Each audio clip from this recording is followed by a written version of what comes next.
S4 DSE paper brand നെറേറ്റീവ്സിലെ module 1 unit 1 and 2 theory portions ആണ് നമ്മൾ നോക്കാൻ പോകുന്നത്. അപ്പോൾ അതിനകത്ത് തിയറി പോർഷനകത്ത് ഫസ്റ്റ് വൺ എന്ന് പറയുന്നത് definition of brand story telling. Brand story telling എന്ന് വെച്ച് കഴിഞ്ഞാൽ നറേറ്റീവ്സ് യൂസ് ചെയ്തിട്ട് നമ്മളൊരു ബ്രാൻഡിൻ്റെ ഐഡൻറ്റിറ്റി അല്ലെങ്കിൽ അതിൻ്റെ വാല്യൂ എന്താണ്, അതിൻ്റെ പേർപ്പസ് എന്താണെന്ന് കമ്മ്യൂണിക്കേറ്റ് ചെയ്യുന്നതാണ് ബ്രാൻഡ് സ്റ്റോറി ടെല്ലിംഗ് എന്ന് പറയുന്നത്.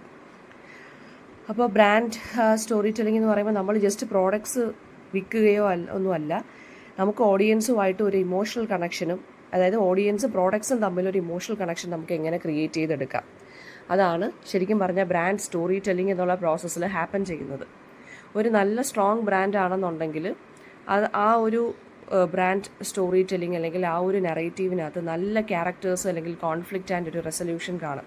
എന്നുവെച്ചാൽ നമ്മളെ ആ ബ്രാൻഡിൽ പിടിച്ചിരുത്താൻ വേണ്ടിയുള്ള കോണ്ടൻസ് എല്ലാം അതിനകത്ത് കണ്ടിരിക്കണം, ആ ബ്രാൻഡിനെ കുറിച്ച് പറയുന്ന ഒരു കാര്യമാണെന്നുണ്ടെങ്കിൽ.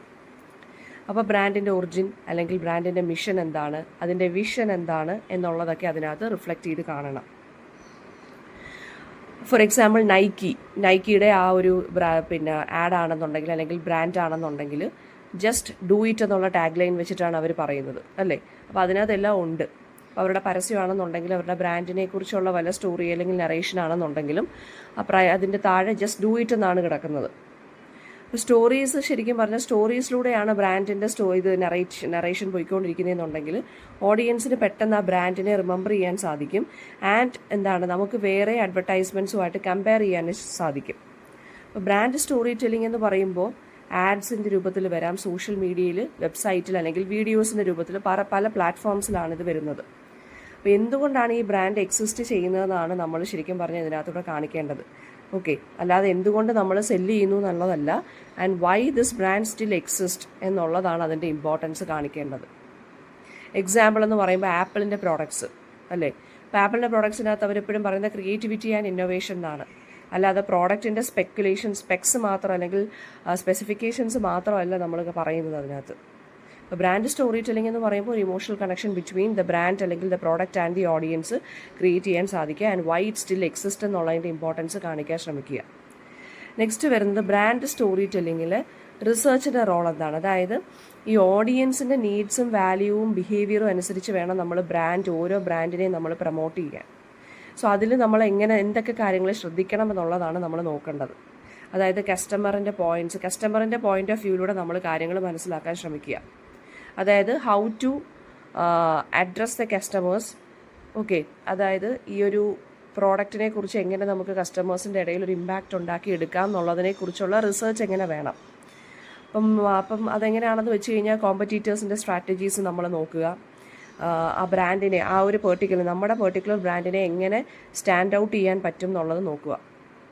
അതിനെക്കുറിച്ചൊരു മാർക്കറ്റ് റിസർച്ച് നടത്തുക, കൾച്ചറൽ റിസർച്ച് നടത്തുക. അതായത് ഇവിടെ ക്ലച്ച് പിടിക്കണം എന്നുണ്ടെങ്കിൽ ഇവിടുത്തെ കൾച്ചറുമായിട്ടൊക്കെ കുറച്ച് ബന്ധപ്പെടുത്തി കണക്ട് ചെയ്ത് പറയുകയാണെന്നുണ്ടെങ്കിൽ നമുക്ക് എന്ത് ചെയ്യാം, ഇവിടെ നമുക്ക് പ്രോഡക്ട്സിന് അല്ലെങ്കിൽ ബ്രാൻഡുകളെ നമുക്ക് പ്രൊമോട്ട് ചെയ്യാൻ സാധിക്കും.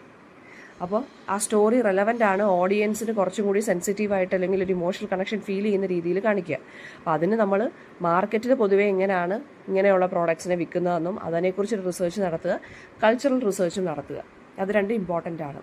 അതുപോലെ തന്നെ ഡേറ്റാസ് നമ്മൾ കളക്ട് ചെയ്തിട്ട് അനലൈസ് ചെയ്യുക. അതായത് വാട്ട് ടൈപ്പ് ഓഫ് സ്റ്റോറീസ് ആണ് ആളുകളെ കൂടുതലും പിടിച്ചിരുത്തുന്നത്. എക്സാമ്പിൾ നെറ്റ്ഫ്ലിക്സിൻ്റെ സ്റ്റഡീസ് വെച്ച് നോക്കുകയാണെന്നുണ്ടെങ്കിൽ റിലേറ്റബിൾ ആയിട്ടുള്ള കോണ്ടൻറ്റ് സ്റ്റോറീസാണ് നമുക്ക് കൂടുതൽ ഓഡിയൻസ് കാണുന്നതെന്ന് മനസ്സിലാവും. ഇപ്പോൾ ഫോർ എക്സാമ്പിൾ നെറ്റ്ഫ്ലിക്സ് നമ്മളിപ്പോൾ തുറന്ന് നോക്കുകയാണെന്നുണ്ടെങ്കിൽ ഓപ്പൺ ചെയ്യുമ്പോൾ you can see India's top 10 picks എന്നും പറഞ്ഞൊരു കാറ്റഗറിയാണ്. എന്ന് വെച്ചാൽ ഇന്ത്യയിൽ വ്യൂവേഴ്സ് ഏതൊക്കെ ഫിലിംസാണ് ആദ്യത്തെ 10 കാണുന്നത്.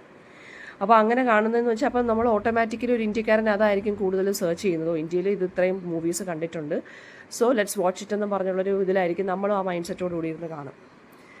അപ്പോൾ റിസർച്ചിലൂടെ നമുക്ക് ഒരു ബ്രാൻഡിൻ്റെ വോയിസും ടോണും നമുക്ക് ഐഡൻറ്റിഫൈ ചെയ്യാൻ അല്ലെങ്കിൽ ഡിഫൈൻ ചെയ്യാൻ സാധിക്കും. നമ്മുടെ സ്റ്റോറീസ്, അവരുടെ സ്റ്റോറീസ് നമ്മുടെ കസ്റ്റമർ എക്സ്പീരിയൻസുമായിട്ട് അലൈൻ ചെയ്തിട്ട് ഒരു കണക്ഷൻ ഫീൽ ചെയ്യുന്നുണ്ടോ എന്ന് നോക്കുക. പിന്നെ അതുപോലെ തന്നെ അടുത്ത റിസർച്ച് നടത്തേണ്ടത് ഫീഡ്ബാക്കിലൂടെയാണ്. നമ്മൾ ചെയ്ത കാര്യം എഫക്റ്റീവായോ ഇല്ലയോ എന്നൊരു ഫീഡ്ബാക്ക് റിസർച്ചും കൂടി നടത്തുക. ഇപ്പോൾ റിസർച്ച് ഇല്ലാതെ സ്റ്റോറി ടെല്ലിംഗ് ഇറലവൻ്റ് അല്ലെങ്കിൽ ഇൻഎഫക്റ്റീവാണ്, especially when it comes to brand narratives.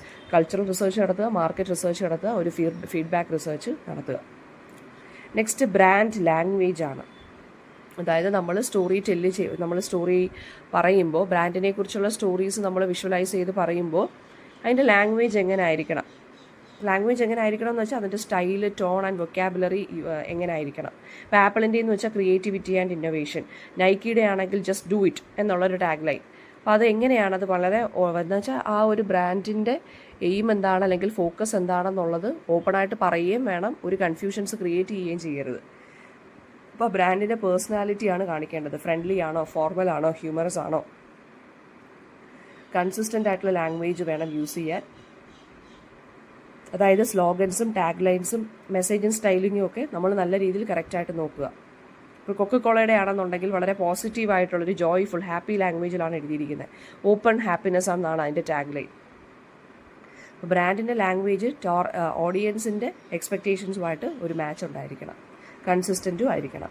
Okay, അത് പല ലാംഗ്വേജസിലോട്ട് ആക്കുമ്പോൾ ആ ലാംഗ്വേജിലോട്ട് പല ഭാഷകളിലോട്ട്, ഇപ്പോൾ കൊക്കക്കോളയുടെയൊക്കെ ആണെന്നുണ്ടെങ്കിൽ ഹിന്ദിയിൽ വരുമ്പോൾ ഒരു ടാഗ് ലൈൻ, അപ്പം അത് മലയാളത്തിലോട്ടോ കന്നഡയിലോട്ടോ ഒക്കെ ആക്കുമ്പോൾ അതുപോലെ ചേർന്ന ഒരു ടാഗ് ലൈൻ തന്നെ ക്രിയേറ്റ് ചെയ്യാൻ ശ്രമിക്കുക.